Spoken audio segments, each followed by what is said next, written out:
자, 3차시 비상교과서 26에서 29쪽에 해당하는 내용입니다. 이제 중단원이 바뀌었죠. 과학의 측정과 우리 사회에 대해서 살펴볼 거고요. 그 중에서 첫 번째 소단원, 과학적 측정 표준의 유용성에 대해서 한번 살펴보겠습니다. 이 단원의 성취 기준은 과학 탐구에서 측정과 어림의 의미를 알고 일상생활의 여러 가지 상황에서 측정 표준의 유용성과 필요성을 논증할 수 있다가 되겠습니다. 우선 과학 탐구에서 측정과 어림에 대해서 한번 살펴볼 텐데요. 적절한 측정 단위와 측정 도구를 사용하여 어떠한 양을 재는 활동을 측정이라고 합니다.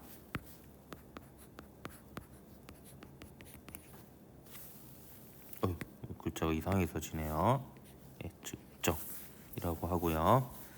그래서 정밀하고 정확한 측정은 과학 기술의 기초이자 필수 요소라고 볼 수가 있습니다. 반면에 어떠한 양을 추정하는 활동을 어림이라고 하는데요. 근데 이 어림도 측정 못지않게 과학에서 중요한 역할을 합니다. 적절한 단위와 도구를 사용한 측정 경험이 많을수록 더 정확하게 어림할 수 있는데요.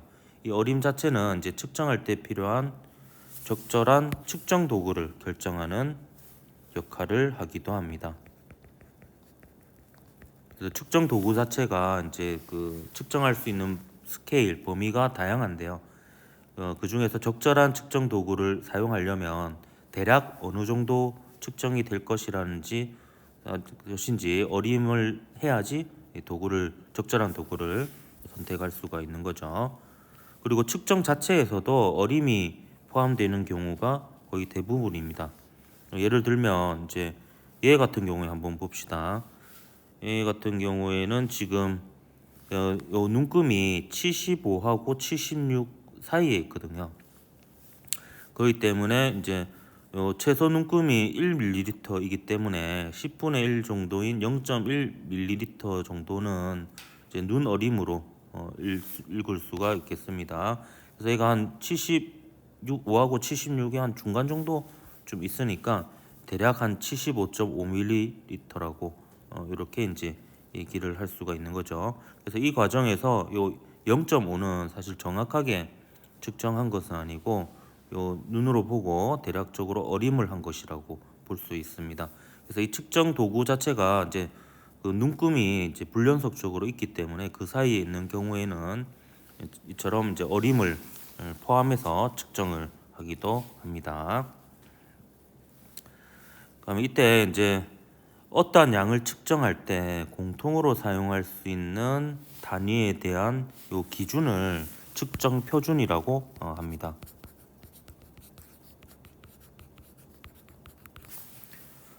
측정 표준을 이용해서 이제 제공되는 정보는 신뢰할 수 있고요. 일상생활을 안정적이며 편리하게 누리도록 해주는 거죠. 이러한 측정 표준은 단위하고도 관련이 깊은데요. 이제 각 기본량을 나타낼 때 국제적으로 공통된 단위를 사용한다라는 것을 지난 차시에서 배웠죠. 근데 이거 자체도 이제 측정 표준이라고 볼 수가 있습니다. 그래서 단위를 정확하게 이제 정의 내리는 것 자체가 정의 내려서 사용하는 것이 이제 측정 표준이라고 볼 수 있는데요. 이 단위에 대한 측정 표준은 과학이 발달할수록 더욱더 정밀해지고 있다라고 볼 수가 있습니다. 예를 들어 시간과 공간의 단위인 초와 미터의 그 근원을 한번 보면요. 1초는 지구가 한 바퀴 도는 시간에 24 곱하기 60 곱하기 60분의 1입니다. 그래서 하루는 24시간이고 1시간은 60분, 그 다음에 1분은 60초죠. 그래서 요거를 이용해서 정의를 내렸었는데 지구의 자전주기 자체가 변화하고요. 그래서 이렇게 정의 내리기는 충분히 정밀하지 못해서 지금은 세슘 원자가 특정 횟수만큼 진동하는 데 걸린 시간으로 1초를 정의 내리고 있습니다. 자, 그리고요. 요 미터 같은 경우에도 북극에서 적도까지의 거리를 1000만분의 1 한 것을 1m로 정의 내렸었는데요.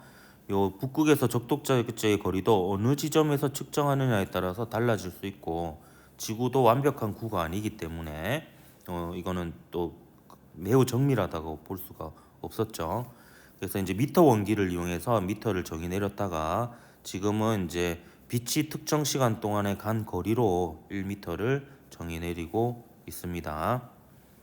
그래서 여기 보면 천재교육에 있는 만화를 보면 이제 그러한 과정을 잘 요약해서 표현하고 있죠. 그래서 지구는 변하지 않으니 지구의 북극에서 적도까지의 길이를 1000만 분의 1을 1미터로 하자라고 했는데요. 이 길이를 기준으로 이렇게 원기도 만들었었죠. 하지만 시간이 지나니 원기도 손상이 되고요. 그다음 지구도 정확한 기준이 될 수가 없으니까 이제 더 정밀한 기준이 필요했죠. 그래서 빛이 진공에서 저도 못 읽겠네요. 1, 10, 100, 1000만, 10만, 100만, 1000만, 1억, 2억 9,979만 2,458분의 1초 동안 이동한 거리를 1미터라고 하자. 이렇게 정의 내리고 사용하고 있습니다. 이 과학이 좀 갈수록 발달하고 이제 저 정밀한 측정과 측정 표준이 필요하다 보니까 이렇게 기본 단위를 기준을 정하는 것도 정밀하게 이렇게 발달되어 왔다 이렇게 볼 수가 있겠습니다. 자, 그러면 이러한 측정 표준의 활용에 대해서 한번 살펴볼게요. 자, 기온 같은 경우에는 섭씨 온도의 단위로 측정을 보통 많이 하죠. 그리고 최고 체감 온도가 33도씨 이상인 상태로 2일 이상 지속되면 폭염주의보를 발령하고 있습니다. 그래서 이렇게 기준이 되는 온도 이런 것들을 이제 우리가 공통적으로 사용하고 있는 단위로 이 단위를 이용해서 정하고 있습니다. 그래서 자동차의 속도도 이제 시속으로 단위로 정해서 이제 구간마다 제한 속도를 지정하고 있고요. 이제 미세먼지의 농도는 세제곱미터당 마이크로그램 단위로 측정을 해서 시간당 평균 농도가 150 마이크로그램 퍼 세제곱미터 이상으로 2시간 이상 지속되면 미세먼지 주의보를 발령을 하죠. 그래서 이렇게 미세먼지 주의보를 언제 발령할 것이냐라는 걸 가지고 농도와 시간으로 이렇게 정해가지고 활용하고 있는 것이 바로 측정 표준의 활용의 예가 되겠습니다. 소리 같은 경우에는 데시벨 단위로 측정을 하는데요. 주택가에서 공사를 할 경우 소음을 주간에는 65데시벨 이하, 야간에는 50데시벨 이하로 규제를 하고 있는데 이 데시벨이라는 것은 사람의 귀에 들리는 가장 작은 소리를 0데시벨로 기준을 정하고요. 그 소리의 세기가 기준보다 10배 커지면 10데시벨, 100배 커지면 20데시벨로 이렇게 표시하는 단위가 되겠습니다. 교과서에 있는 이제 탐구 자료를 한번 살펴보면요.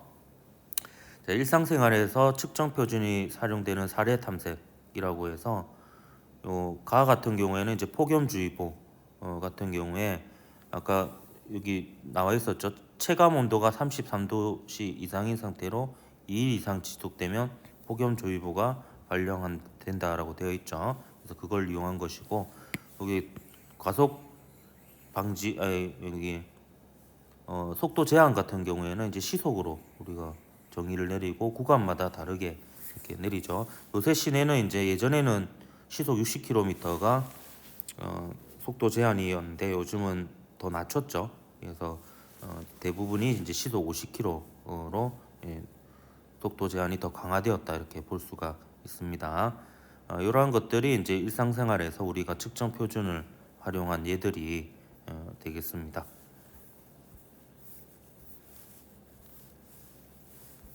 자, 이것도 마찬가지죠. 이 미세먼지 농도 같은 경우에는 단위를 일단 마이크로그램 퍼 세제곱미터를 사용하고요. 아까 150 이상이 되면 이제 미세먼지 주의보 발령이 일어나죠. 그리고 공사장 소음 측정할 때도 기준이 있어야 되는 거죠. 여기 보면 얘는 63데시벨이네요. 63데시벨이면은 주간의 경우에는 65데시벨 이하니까 이 기준에 만족한다라고 볼 수가 있습니다. 이런 식으로 이제 서로 약속된 단위로 약속된 수치로 우리가 이런 각종 정보들을 주고 받아야지 우리가 정확하게 정보를 주고 받을 수 있게 되겠습니다. 이러한 것들이 이제 측정 표준을 활용하는 예들이 되겠습니다. 그럼 이러한 측정 표준과 관련된 문제 한 세 문제 풀어보고 마치도록 할게요. 지학사 개념 적용하기 1번 문제인데요. 자, 길이와 시간의 측정에 대한 설명으로 옳은 것을 모두 골라라. 자, 기억. 원자나 분자처럼 눈에 보이지 않는 규모의 물체는 측정할 수 없다. 아니죠. 이거는 기술적인 문제고, 지금은 원자나 분자처럼 눈에 보이지 않는 규모의 물체도 충분히 측정할 수가 있습니다. 다음 니은. 멀리 있는 물체까지의 거리를 정확하게 측정하려면 정확한 관측 정보가 필요하겠죠. 다음 디귿. 원자에서 나오는 빛의 진동수를 이용하여 만든 원자시계로 시간을 정확하게 측정할 수가 있습니다. 그래서 지금은 이제 원자시계로 원자의 진동 주기를 이용해서 굉장히 정확하게 시간을 측정할 수 있게 되었죠. 그래서 니은 디귿에서 4번이 답이었던 문제였습니다. 자, 그다음 지학사 개념 적용하기 3번 문제 한번 보도록 할게요. 측정과 어림에 대한 설명으로 옳은 것만을 보기에서 있는 대로 고른 것은 기억. 질량을 측정할 때 밀리그램 단위보다 그램 단위를 사용하면 더 정밀한 측정을 할 수 있다라고 되어 있는데, 요 밀리는 이제 SI 접도 중에 하나로 10의 마이너스 3승을 나타내죠. 따라서 밀리그램이 더 측정 단위가 작습니다. 더 정밀하게 측정할 수 있는 거죠. 그래서 얘는 거꾸로 문장을 적어놨네요. 다음 니은. 어림은 효율적인 측정 도구와 측정 방법을 선택하는데 도움이 되죠. 그래서 어림도 과학을 연구하는 데 있어서 굉장히 중요한 과정이고 능력이라고 볼 수가 있습니다. 실제로 어림은 이제 측정 경험이 많을수록 더 정확한 어림이 가능하기도 하죠. 자, 디귿. 측정 표준은 정확하고 일관성 있게 측정하려고 만들어졌죠. 그래서 니은 디귿 4번이 답이 되겠습니다. 자, 마지막으로 미래엔 중단원 마무리 2번 문제 한번 보도록 할게요. 측정 표준이 활용되는 사례와 거리가 가장 먼 것은 했는데요. 자, 그림 그리기는 그냥 창의적인 창작 활동으로서 딱히 뭐 기준이 되는 그런 표준이 없죠. 그래서 1번이 바로 답이 되겠고요. 근데 혈당량을 측정하는 것 같은 경우에는 이게 혈당량이라는 정보가 비교 준거가 정확해야 되니까 측정 표준이 활용돼야 될 거고요. 요 실내 미세먼지 농도 같은 경우에도 마이크로그램 퍼 세제곱미터를 이용해서 약속된 단위로 서로 객관적으로 비교를 해야 되겠죠.